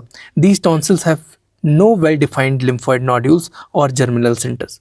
ठीक है, कोई well-defined lymphoid nodule या germinal center नहीं होता। ये pharyngeal tonsil की इमेज है। ठीक है, this is the pharyngeal tonsil image. ठीक है, this is pharyngeal tonsil and last one is also the pharyngeal tonsil. एक pharyngeal tonsil, दूसरी pharyngeal tonsil की इमेज, तीसरी pharyngeal tonsil की इमेज। Okay, next, inner enamel epithelial cells differentiate into ameloblast only after what? Inner enamel epithelial cells वो differentiate करते हैं into ameloblast only after dentin formation get started. ठीक है, differentiation of the inner enamel epithelial cells into the functional ameloblast requires a prior formation of dentin. That is, during the Bell stage, the inner enamel epithelium first induces the peripheral cells of the dental papilla to differentiate into odontoblasts. These odontoblasts then begin depositing pre-dentine, which is subsequently mineralizing into dentine. ठीक है, only once after जो ये layer बन चुकी है आपकी, pre dentin की layer या डेंटिन की लेयर एस्टैब्लिश हो चुकी है, then only inner enamel epithelial cells undergo the final differentiation into ameloblast and initiate the enamel matrix secretion. This reciprocal epithelial mesenchymal interaction is essential. The presence of dentine provides both the positional cue and inductive stimulus that is needed for ameloblast activation. In the absence of dentine, enamel formation does not occur. अगर dentin absent है तो enamel formation occur नहीं करेगी. ठीक है, demonstrated experimentally by inability of the displaced or transplanted ameloblast to secrete the enamel without and underlying dentine substance. Thus, dentine formation must precede ameloblast differentiation. ठीक है, dentin formation पहले हो जाती है, उसके बाद जो है वो inner enamel epithelial cells differentiate करते हैं इनटू अमीलोब्लास्ट. ठीक है, next, in the given image of the cap stage, if the enamel organ invagination occurred normally but its inductive molecular signaling to the papilla were significantly reduced, which developmental profile would be the most consistent and the outcome visible later in the crown formation. ठीक है, ये आपको image दे रखी है. this is what stage? This is the cap stage. Okay, this is the cap stage. Now what is happening in here? इसमें properly shaped enamel crown आएगा और uniformly थिन डेंटिन आएगी और एनलार्ज पल्प चैम्बर आएगा. ये सारी चीज़ें हुई जो ऊपर बताई हुई थी इसमें. During the cap stage, the inner enamel epithelium exerts a critical organizing and inductive influence on the underlying dental papilla. This epithelial mesenchymal signaling regulates proliferation, condensation and differentiation. क्या क्या रेगुलेट करता है? proliferation, condensation and differentiation. Proliferation of the papillary ectomesenchyme, condensation of the papilla. proliferation किसकी हो रही है? papillary ectomesenchyme की. condensation किसकी हो रही है? papilla की हो रही है. differentiation of the peripheral papillary cells into odontoblasts, which then will deposit the dentine and establish the boundaries of the pulp chamber. ठीक है, अगर enamel organ form करता है normally, then its molecular inductive signals are significantly reduced. अगर वो normally बन रहे तो molecular inductive signals significantly reduce हो जाते हैं. The papilla receives insufficient cues to differentiate into the full complement of functional ameloblast.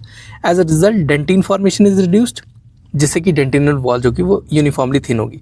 Pulp chamber remains enlarged, क्योंकि dentin जो है वो प्रोग्रेस नहीं कर पा रही या फिर इनक्रोच नहीं कर पा रही पल्प चैम्बर के हिस्से को. इनवर्स इंक्रोचमेंट करती है डेंटिन, वो नहीं कर पा रही. Crown shape is preserved, crown की शेप प्रिजर्व की जा सकती है, but morphogenesis of enamel organ is unaffected. ठीक है, क्योंकि morphogenesis of enamel organ unaffected रहती है तो क्राउन की शेप जो है प्रिजर्व रहती है. Next, enamel thickness remains normal. Enamel की थिकनेस जो है वो नॉर्मल रहती है, since ameloblast only require presence of dentin, no normal dentin volume to initiate matrix secretion should be there. Next एक इमेज दे रखी है. ठीक है, इसमें पूछा है कि in the given figure the enamel organ displays a dense central mass in the enamel organ. If the structure represented in the figure fails to regress at the appropriate time, which of the following developmental outcome is most likely to occur? The formation of accessory cusps due to the prolonged morphogenic signaling will be there. ठीक है, the figure depicts the primary enamel knot. Next, apex-shaped maxillary lateral incisor with normal enamel quality is noted in 14-year-old child. Which developmental stage was disturbed? Pack shape lateral बन गया तो कौन सी developmental stage जो है disturb हुई होगी? The answer is morpho differentiation is disturbed. ठीक है, apex pack shaped maxillary incisor represents the defect in the morpho differentiation, the stage in which the enamel organ determines the overall size, contour and morphological pattern of the future crown. Since this stage governs the blueprint of the tooth, disturbances here alter the external form such as reduction to peg shape while leaving the functional differentiation of ameloblast and odontoblasts intact. As a result, the enamel and dentine formed are structurally normal, confirming that the defect occurred before hard tissue secretion began. This is characteristic of morphodifferentiation disturbances which modify form and proportion without impairing the ability of the cells to produce normal enamel and dentine. Which one of the following is true about myoepithelial cells? देखो, myoepithelial cells, they are associated with secretory end piece and intercalated duct of the salivary glands. पहली चीज, myoepithelial cells के जो processes होते हैं, they are filled with filaments of actin and myosin. Contraction of the myoepithelial cells of the intercalated ducts may shorten and widen the duct. ठीक है, contraction से shorten हो सकती है, widen हो सकती है duct. Contraction of the myoepithelial cells is thought to provide support for the end pieces during active secretion of saliva. These cells may also help to expel the primary saliva from the end piece into the ductal system. The contraction of myopithelial cells of the intercalated ducts may shorten and whiten the ducts, helping to maintain their patency. Okay. Next, the false regarding intercalated ducts of salivary gland is what? It is readily identifiable in routine histological section. कह रहा है कि जो intercalated duct है उसको आप readily identify कर लोगे in histological section. तो ये तो histological section में तो कर ही नहीं सकते. This is the wrong statement. Next, which of the following is true regarding ductal modification of saliva? Striated duct, it plays an important role in reabsorption of sodium and chloride. ठीक है, striated duct important role play करती है in reabsorption of sodium and chloride. Electrolyte resorption and secretion of the duct is controlled by autonomic nervous system. दूसरी correct statement. Third statement, the final saliva is usually hypotonic. जो final saliva निकलता है that is usually hypotonic. Okay, ये तीनों statements सही हैं हमारे पास. Okay, next, oral histologist wanted to study iron concentration of saliva. iron की concentration saliva में is being tested in a healthy patient during various flow rates. ठीक है, विच of the following is true regarding the ion concentration during the high flow rate. जब high flow rate होता है तो उसमें sodium high होता है, क्लोराइड और पोटेशियम कम होता है. सोडियम और क्लोराइड हाई होते हैं आयंस और पोटेशियम कम होता है. ठीक है, जब भी हाई फ्लो रेट होता है तब. Next, the light microscopic image of histological section of सब मैंडिबुलर ग्लैंड इज गिवन. सब मैंडिबुलर ग्लैंड की लाइट माइक्रोस्कोपिक की इमेज दे रखी है हिस्टोलॉजिकल सेक्शन की. ठीक है, क्वेश्चन पूछा है the structure marked with the black arrow is what. इसमें स्ट्रक्चर जो कि ब्लैक एरो से मार्क किया हुआ है that is the striated duct. ठीक है, कैसी कैसी दिखाई देगी? एकदम छोटी छोटी डक्ट्स जैसे दिखाई देंगे. देखो इसमें ब्लैक एरो से जो चीज़ मार्क करी हुई है इट इज़ अ डक्ट, जिसमें पूरी एक डक्टल एपिथेलियम जैसा दिखाई दे रहा है पूरा. Okay, the striated duct which receive the primary saliva from the intercalated ducts constitute the large portion of the ductal system. These ducts are within the main ductal system component and located within the lobules of the gland, that is intralobular system के अंदर ये associated होते हैं. Next, about the given image, which one of the following is correct? आपको एक gland की image दे रखी है. ठीक है, अब पूछा है which one of the following is correct for this? It is a mucus cell and B is intercalated duct cell. A जो है वो mucus cell है, ठीक है, और B हमारे पास intercalated duct cell है. The intercalated duct cells have centrally placed nuclei and a small amount of cytoplasm containing some rough endoplasmic reticulum and small Golgi complex. ठीक है, the most prominent feature of mucus cell is accumulation in the apical cytoplasm of large amount of secretory products, that is mucus, which compress the nucleus and endoplasmic reticulum against the basal cell membrane. ठीक है, next, it is a given histological picture. उसमें आपको black arrow से जो define किया हुआ है वो बताना है कि क्या चीज़ है. ठीक है, ये जो ब्लैक एरो से दिखाया हुआ है ये बताना है क्या है. ठीक है, so it is intercalated duct cell. ठीक है, it is intercalated duct. The primary saliva produced by the secretory end pieces passes first through intercalated ducts, then the first cells of the intercalated ducts are directly adjacent to the secretory cells of the end piece and the lumen of the end piece is continuous with the lumen of the intercalated duct. ठीक है, ये हमारे पास image होती है पूरी. सबसे पहले आता है मेन एक्सक्रीटरी डक्ट आता है सबसे पहले. ठीक है, उसके बाद आता है एक्सक्रीटरी डक्ट. मेन एक्सक्रीटरी के बाद आएगा एक्सक्रीटरी डक्ट, फिर आएगा स्ट्राइएटेड डक्ट. एक्सक्रीटरी डक्ट से स्ट्राइएटेड डक्ट बनेगा, फिर उससे छोटा बनता है इंटरकैलेटेड डक्ट्स, फिर आते हैं कैनालिकुलस, छोटे छोटे कैनालिकुलस बनते हैं, फिर ट्यूबुलर सिक्रेटरी एंड पीस बनता है. फिर ट्यूबुलर सिक्रेटरी एंड पीस मतलब जहाँ पे वो ट्यूब्यूल्स जो है सिक्रेट कर रही हैं अपनी सिक्रेशन को. फिर लास्ट में स्फेरिकल सिक्रेटरी एंड पीस आता है. ठीक है, next, the tertiary dentin is primarily formed as a response to what. Tertiary dentin या जो हमारी रेपरेटिव डेंटिन होती है वो प्राइमरली फॉर्म होती है as a response to what.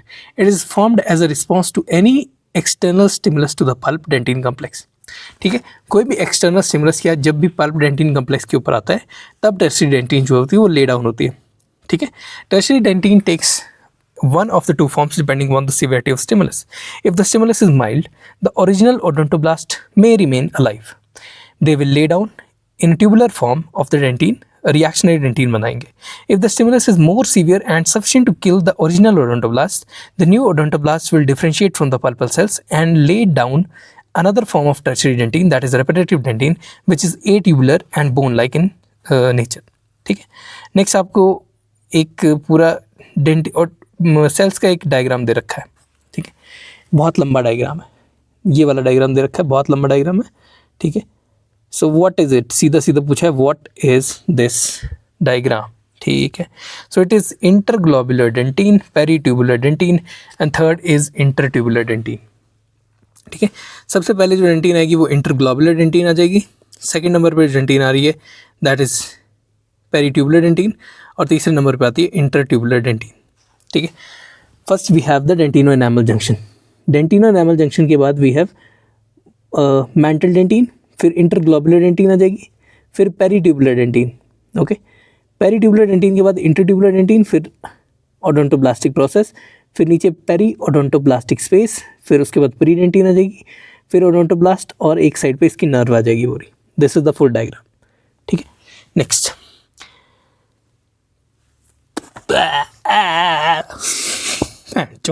Which one of the following is true about myoepithelial cells? देखो myoepithelial cells they are associated with secretory end piece and intercalated duct of the salivary glands. पहली चीज, myoepithelial cells के जो processes होते हैं they are filled with filaments of actin and myosin. Contraction of the myoepithelial cells of the intercalated ducts may shorten and widen the duct. ठीक है. contraction से shorten हो सकती है, widen हो सकती है duct. Contraction of the myoepithelial cells is thought to provide support for the end pieces during active secretion of saliva. These cells may also help to expel the primary saliva from the end piece into the ductal system. The contraction of myoepithelial cells of the intercalated ducts may shorten and whiten the ducts, helping to maintain their patency. Okay. Next, the false regarding intercalated ducts of salivary gland is what? It is readily identifiable in routine histological section. कह रहा है कि जो intercalated duct है उसको आप readily identify कर लोगे इन हिस्टोलॉजिकल सेक्शन. तो ये तो हिस्टोलॉजिकल सेक्शन में तो कर ही नहीं सकते. This is the wrong statement. Next, which of the following is true regarding ductal modification of saliva? Striated duct it plays a important role in reabsorption of sodium and chloride. ठीक है. Striated duct important role play करती है in reabsorption of sodium and chloride. Electrolyte resorption and secretion of the duct is controlled by autonomic nervous system. दूसरी correct statement. Third statement, the final saliva is usually hypotonic. जो final saliva निकलता है that is usually hypotonic. Okay. ये तीनों statements सही हैं हमारे पास. Okay. Next, oral histologist wanted to study iron concentration of saliva. iron की concentration saliva में is being tested in a healthy patient during various flow rates. ठीक है. विच of the following is true regarding the ion concentration during the high flow rate? जब high flow rate होता है तो उसमें sodium high होता है, क्लोराइड और पोटेशियम कम होता है. सोडियम और क्लोराइड हाई होते हैं आयंस और पोटेशियम कम होता है. ठीक है. जब भी हाई फ्लो रेट होता है तब. Next, the light microscopic image of histological section of सब मैंडिबुलर ग्लैंड इज गिवन. सब मैंडिबुलर ग्लैंड की लाइट माइक्रोस्कोपिक की इमेज दे रखी है हिस्टोलॉजिकल सेक्शन की. ठीक है. क्वेश्चन पूछा है the structure marked with the black arrow is what? इसमें स्ट्रक्चर जो कि ब्लैक एरो से मार्क किया हुआ है that is the striated duct. ठीक है. कैसी कैसी दिखाई देगी? एकदम छोटी छोटी डक्ट्स जैसे दिखाई देंगे. देखो इसमें ब्लैक एरो से जो चीज़ मार्क करी हुई है इट इज़ अ डक्ट, जिसमें पूरी एक डक्टल एपिथेलियम जैसा दिखाई दे रहा है पूरा. Okay.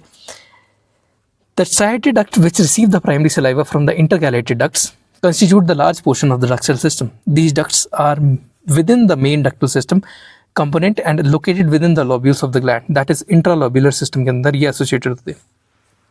Next, about the given image, which one of the following is correct? आपको एक gland की image दे रखी है. ठीक है. अब पूछा है which one of the following is correct for this? It is a mucus cell and B is intercalated duct cell. A जो है वो mucus cell है. ठीक है. और B हमारे पास intercalated duct cell है.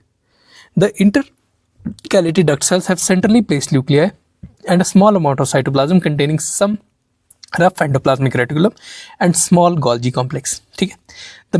The most prominent feature of mucus cell is accumulation in the apical cytoplasm of large amount of secretory products, that is mucus, which compress the nucleus and endoplasmic reticulum against the basal cell membrane. ठीक है. Next, it is a given histological picture. उसमें आपको black arrow से जो define किया हुआ है वो बताना है कि क्या चीज़ है. ठीक है. ये जो ब्लैक एरो से दिखाया हुआ है ये बताना क्या है. ठीक है. So it is intercalated duct cell. ठीक है. It is intercalated duct. The primary saliva produced by the secretory end pieces passes first through intercalated ducts, then the first cells of the intercalated ducts are directly adjacent to the secretory cells of the end piece and the lumen of the end piece is continuous with the lumen of the intercalated duct. ठीक है. ये हमारे पास image होती है पूरी. सबसे पहले आता है मेन एक्सक्रीटरी डक्ट आता है सबसे पहले, ठीक है।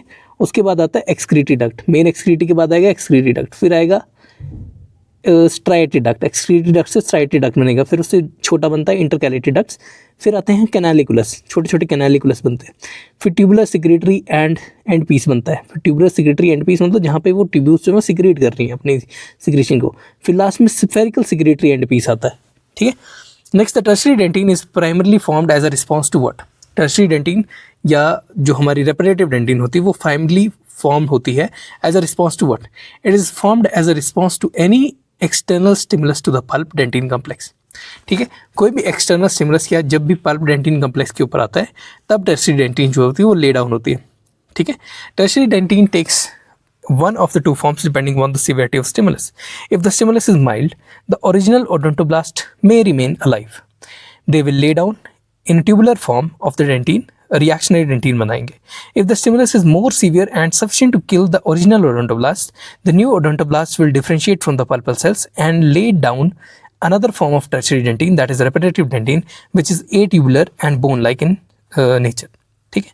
नेक्स्ट आपको एक पूरा डेंट और सेल्स का एक डायग्राम दे रखा है, ठीक है, बहुत लंबा डायग्राम है, ये वाला डायग्राम दे रखा है, बहुत लंबा डायग्राम है, ठीक है। सो व्हाट इज इट, सीधा सीधा पूछा है व्हाट इज दिस डायग्राम, ठीक है। So it is interglobular dentin, peritubular dentin and third is intertubular dentin, ठीक है। सबसे पहले जो डेंटिन आएगी वो इंटरग्लोबुलर डेंटिन आ जाएगी, सेकेंड नंबर पर डेंटिन आ रही है दैट इज पेरीट्यूबुलर डेंटिन, और तीसरे नंबर पर आती है इंटरट्यूबुलर डेंटिन, ठीक है। First we have the dentino enamel junction, dentino enamel junction के बाद वी हैव मैंटल डेंटिन, फिर इंटरग्लोबुलर डेंटिन आ जाएगी, फिर peritubular dentin, okay. Peritubular dentin के बाद इंटरट्यूबुलर डेंटिन, फिर ओडोंटोब्लास्टिक प्रोसेस, फिर नीचे पेरी ओडोंटोब्लास्टिक स्पेस, फिर उसके बाद प्री डेंटिन आ जाएगी, फिर ओडोंटोब्लास्ट और एक साइड पे इसकी नर्व आ जाएगी पूरी। This is the full diagram. Next, when 1 millimeter square of dentin is exposed, approximately how many living cells are damaged? अगर 1 मिलीमीटर स्क्वायर डेंटिन एक्सपोज हो रही है तो लगभग 30,000 सेल्स जो है डैमेज हो जाते हैं, ठीक है। 30,000 cells will be damaged. Next, approximately what percentage of ameloblast die before the tooth is fully erupting? कितने परसेंट ऑफ टोटल अमीलोब्लास्ट मर जाते हैं before the tooth gets fully erupted? 50% of the total ameloblast जो होते हैं वो apoptosis हो जाती है उनकी, ठीक है। And up to 50% of them die and are phagocytosed by other layer of the layer, ठीक है। बाकी अमीलोब्लास्ट जो है वो उसको फेगोसाइटोस कर लेते हैं, जो मरे हुए अमीलोब्लास्ट होते हैं उनको, ठीक है, before the tooth fully erupts 50%. Next membrane preformativa, membrana preformativa represents the future what? Membrana preformativa future dentino enamel junction को रिप्रेजेंट करता है, ठीक है. दिस इज द इमेज, ठीक है, ये इमेज दे रखी है. इसमें जो सबसे पहली चीज़ है, इसमें प्री ओडोंटोब्लास्ट दिखाए हुए हैं जो कि एक लाइनिंग की लेयर में. प्री ओडोंटोब्लास्ट एक पूरी लाइनिंग बना रहे हैं. This lining is being formed by pre odontoblastic processes. फिर उसके बाद आती है मेम्ब्रेना प्रीफॉर्मेटिवा. इसके पीछे जो वाइट कलर की लाइनिंग चल रही है, ये डार्क पिंक है, इसके पीछे जो वाइट कलर की लाइनिंग चल रही है, this is known as membrana preformativa, जो कि फ्यूचर डेंटिनो इनामल जंक्शन बनाता है, ठीक है. विच of the following structures first becomes distinct in a cap stage? सबसे पहले कौन सा स्ट्रक्चर जो है वो कैप स्टेज में डिस्टिंक्ट होना स्टार्ट हो जाता है? Dental papilla, dental follicle, enamel not. तीनों चीज़ें जो हैं वो कैप स्टेज में दिखना शुरू हो जाती हैं. Dental papilla, dental follicle and enamel not, तीनों चीज़ें हमारी जो कैप स्टेज है उसमें दिखना शुरू हो जाती हैं, ठीक है. दिस इज द इमेज, ये कैप स्टेज की इमेज है हमारे पास. Okay, next, dental lamina remnants present in the jaw and gingiva are called as what?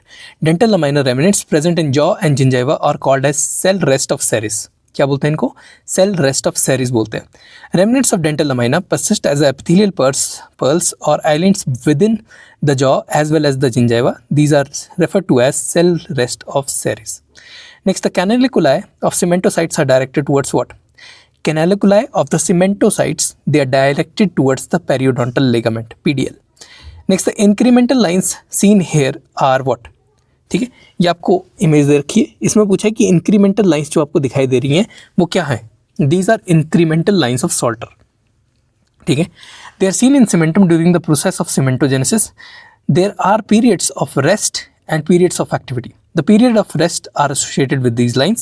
These lines are closer to the acellular cementum as the cementum is formed slowly. ठीक है. Next, compare to cellular cementum the acellular cementum has what, या फिर acellular cementum के comparison को करना है हमें cellular cementum के साथ। तो सेलुलर सीमेंटम में हमारे पास फास्टर डेपोजिशन रेट होता है, ठीक है। सेलुलर सीमेंटम का फास्टर डेपोजिशन रेट होता है as compare to acellular cementum. Okay, next, the organic portion of cementum primarily consist of which collagen. Organic portion of cementum it primarily consist of type 1 collagen. कौन सा collagen होता है? Type 1 collagen जो होता है वो cementum के अंदर प्राइमरली प्रेजेंट होता है, ठीक है। It is consisting of protein, polysaccharides, proteoglycans. The other types of collagen seen are type 3, type 5, type 6 and type 12, ठीक है। Next, granular layer of tomes is what? Granular layer of tomes is located just beneath the cementum near the root. It is located just beneath the cementum near the root. Granular layer of tomes is located just beneath the cementum and near the root. Next, dentine which appears bright, shiny, glassy, translucent, transparent in ground section is which dentine? क्या सी dentine दिखाई दे रही है? Bright, shiny, glassy, translucent and transparent in the ground section. It is the sclerotic dentine.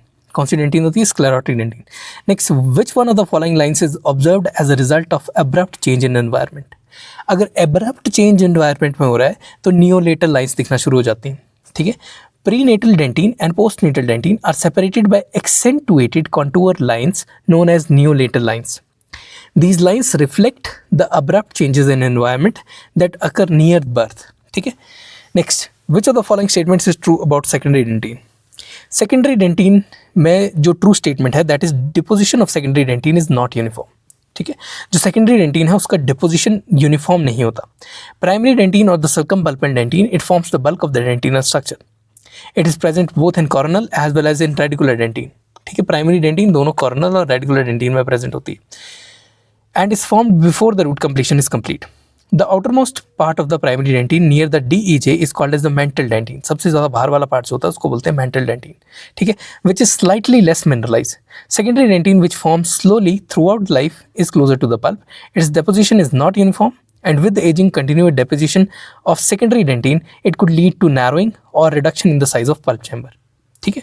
Next, which of the following structures pertain to dentin and is comparable to incremental lines of Retzius noted in the enamel. Which of the structures pertaining to dentin is comparable to the incremental lines of Retzius that are noted in enamel. इसका answer है in imbrication lines of von Ebner. The imbrication lines of von Ebner are the incremental lines or bands in the microscopic section of dentine that can be linked to the growth rings of the tree, ठीक है। वो growth rings of the tree की तरह resemble करती है। They are also similar to the incremental lines of Retzius noted in the enamel. These lines show incremental nature of dentin during apposition stage of the tooth development and they run at 90 degree to the dentinal tubules. Within each daily 4 micrometer increment of dentine by the odontoblast, the orientation of the deposited collagen fibrils differs slightly, ठीक है। More severe changes occur every 5th day, giving rise to 20 micrometer to imbrication line as noted, ठीक है। ऐसा दिखाई देता है। इसमें contour lines of oven, Tomes layer और incremental lines of von Ebner दिखाई हुई है। Incremental lines of von Ebner सबसे नीचे, ठीक है। उसके ऊपर आ रहा है हमारे पास Tomes granular layer, ठीक है। टोम्स की ग्रैनुलर लेयर दिखाई हुई है और सबसे पहले हमारे पास लगाई है contour lines of Owen. Next, which of the following statements about the elastic modulus of enamel and dentin are correct. देखो, इलास्टिक मॉडुलस की बात कर रहे हैं एनामल और डेंटिन की। इनामल इलास्टिक मॉडुलस, और इलास्टिक मॉडुलस बेसिकली क्या होता है कि कोई चीज़ कितनी स्टिफ है वो बताता है elastic modulus. It is a measure of stiffness of a material, ठीक है। सेकेंड चीज़, enamel has a elastic modulus approximately 3 times greater than dentin. Enamel 3 times ज़्यादा स्ट्रॉन्गर और ज़्यादा स्टिफ होता है than dentin. Dentin is more flexible as compare to enamel, ठीक है। डेंटिन कंप्रेसिव स्ट्रेंथ ज़्यादा बियर कर सकती है और ज़्यादा फ्लेक्सिबल होती है एज कम्पेयर टू इनेमल। तीनों स्टेटमेंट सही है। Elastic modulus describes resistance to elastic deformation और स्टिफनेस। इनेमल 3 गुना ज़्यादा होता है डेंटिन से, और डेंटिन जो होती है वो ब्रिटल होती है, ठीक है। मतलब इनेमल 3 गुना ज़्यादा स्टिफ है तो स्टिफ वाली चीज़ ज़्यादा ब्रिटल होगी, तो इनेमल ज़्यादा ब्रिटल है, डेंटिन ज़्यादा कंप्रेसिबल है, ठीक है। डेंटिन ज़्यादा फ्लेक्सिबल है और कंप्रेस ज़्यादा हो सकती है। It is tougher on compression and it is providing resilience in the tooths, ठीक है। क्या प्रोवाइड कर रही है? रेजिलियंस प्रोवाइड कर रही है। The elastic modulus does not measure the plastic deformation, okay. Fourth statement, the elastic modulus does not measure the plastic deformation of a material. Next आपको एक इमेज दे रखी है, ठीक है, इट्स ऑफ मैक्सिलरी मोलर। इसमें पूछा कि oblique ridge of the maxillary molar connects what and what. Okay, तो it will connect the mesiopalatal cusp and the distobuccal cusp, ठीक है, मेसियोपैलेटल कस्प और डिस्टोबक्कल कस्प को ये कनेक्ट करके रखता है, ठीक है। It's an important feature for occlusion. Next, the Y shaped characteristic occlusal groove pattern is characteristic of what. Y shaped groove pattern जो होता है that is characteristic of mandibular second premolars, ठीक है। मैंडिबुलर सेकंड प्रीमोलर में Y shaped occlusal groove pattern होता है that occurs in 3 cusp type of mandibular second premolars consisting of buccal cusp, mesiolingual cusp and distolingual cusp. buccal, mesiolingual और distolingual किसमें? mandibular second premolars में। Next, the primary maxillary canine erupts at approximately what age? Primary maxillary canine जो होता है that erupts at approximately 16 to 22 months, ठीक है, 16 से 22 महीने के बीच में ये erupt करता है, primary maxillary canine. The pre-eruptive phase of tooth eruption is characterized by what? Pre-eruptive phase of the tooth eruption, it is characterized by movement of developing teeth within the alveolar bone, ठीक है, it is characterized by movement of developing teeth within the alveolar bone. The pre-eruptive phase involves tooth germ movement within the bone as the jaws grow, as the jaws adjust for proper positioning. No root formation happens yet. This stage it starts in the pre-functional eruptive phase, ठीक है। Next, this is uncommon disorder that clinically and on histological examination it may be mistaken for a malignant disease. Okay, it is about twice as common in men as in women.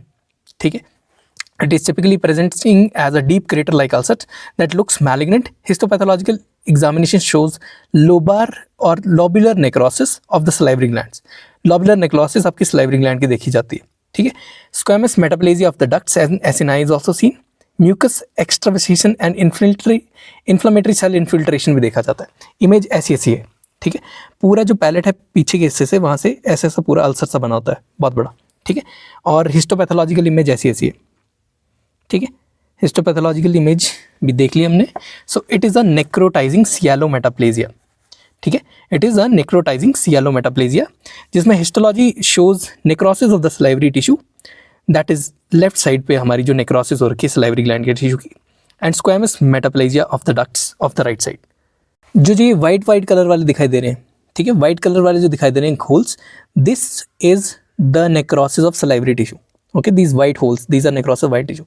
और ये जो red colour के हैं, ये जो red colour का है, this is the squamous metaplasia of the ducts. Next, the lesion occurs in the parotid gland is slow growing in lesion nature, ठीक है, पैरोटिड ग्लैंड में लीजन अकर करता है, स्लो ग्रोइंग इन नेचर है, that may be multifocal, ठीक है। Bilateral parotid tumours occur in 5 to 10% of the cases. Bilateral parotid tumour occur करता है in 5 to 10% of the cases. Most patients are over 50 years of age. ज़्यादातर patient जो होते हैं 50 years of as से ज़्यादा के होते हैं। It is well circumscribed and has brown cut surface. Well circumscribed होगा और ब्राउन कट सर्फेस होगा। The tumor has characteristic papillary cystic structure and has multiple irregular cystic spaces containing mucoid material that is separated by papillary projections of the tumor tissue, ठीक है। इसको क्या चीज़ बोलेंगे आप, क्या इसकी कैरेक्टरिस्टिक है? It's having papillary cystic structure and has multiple irregular cystic spaces containing mucoid material separated by papillary projections of the tumour tissue. ऐसा ऐसा दिखाई देता है, ठीक है, ब्राउन कलर का ऐसा जो ऊपर वाला है ये दिखाई दे रहा है, ठीक है। और इसका हिस्टोलॉजिकल सेक्शन ऐसा ऐसा है। This is the histological section, okay. So what is it? It is Warthin's tumour. Warthin's tumour, Warthin tumour दिखाई देने में ऐसा होता है, ब्राउन कलर का दिखेगा और बिल्कुल ऐसा दिखाई देगा, ठीक है। उसके बाद इसकी हिस्टोलॉजिकल अगर हम देखें तो ऐसी दिखेगी और बाकी हिस्टोलॉजी ऐसे दिखेगी, ठीक है। ऐसा histological characteristics showing papillary cystic architecture with the lymphoid stroma and high magnification of oocytic ductal type epithelium। ये high magnification oocytic ductal type epithelium third वाला, ठीक है। और बी में हमारे पास दिया हुआ है दैट इज बी और सी दोनों सेम है लगभग। और फर्स्ट जो है हमारे पास that is histology showing characteristic papillary cystic architecture. जो हमारी इमेज है उसमें कैरेक्टरिस्टिक पैपिलरी सिस्टिक आर्किटेक्चर हमें दिखाई दे रहा है, ओके।